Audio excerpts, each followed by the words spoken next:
Hei, hei, mans vārds ir Gonita Leksīts Kroņrēda, un šodien mēs tiekamies 49. rubrikas Darīt ir radīt, jeb nejaušība. Nav sērijā. Kā jums šķiet, kas ir šis? 3 reizes varat minēt, bet pareizā atbilde būs tie, kas minēs, ka tie ir mani pirmie mēģinājumi literatūras lauciņā, jeb mani pirmie stāsti.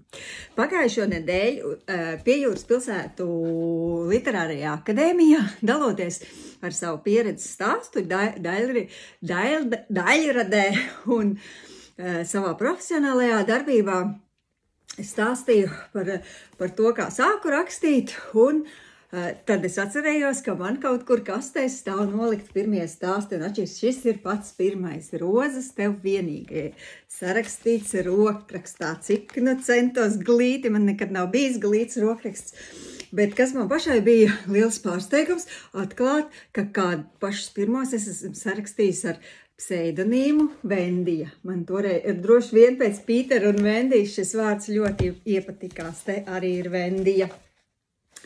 Šis, man šķiet, ir mans otrais stāsts, arī viss rokrakstos. Šīs burtnīcas, pastieties, kā nolasītas, ceļoja pa kopmītnēm, pie kursa biedrinēm un citiem studiju biedriem. Un jā, var redzēt, kas tajā laikā, kad es rakstīju, bija modē, kurš atceras seriālu Glābējs zvans. Tātad, vai tiešām liktenis? Šeit savukārt Beverly Hillsas sātada varā, paskatieties, kas man pa nosaukumiem ir bijuši Ziemassvētku brīnums, Tavs liktenis. Jā, šie visi ir tikai rokrakstos, diemžēl nav pārnesti datordrukā, bet nu varbūt labi, ka tā, jo tie ir mani pirmie kucēni, kur, manuprāt, paliek aizmirstībā un tikai to cilvēku atmiņās, kur tos ir lasījuši. Un nākamie jau ir printēti ārā datordrukā un arī šādā veidā ceļoja pa manu paziņu loku un cilvēku lasīja.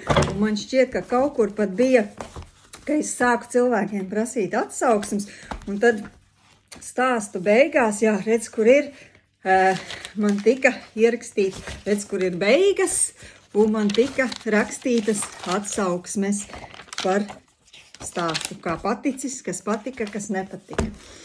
Nu, tāds bija mans iesākums. Ja arī tevi interesē kaut kas, ko es varētu vēl pastāstīt, droši dod ziņu, un sazināmies. Čau, čau!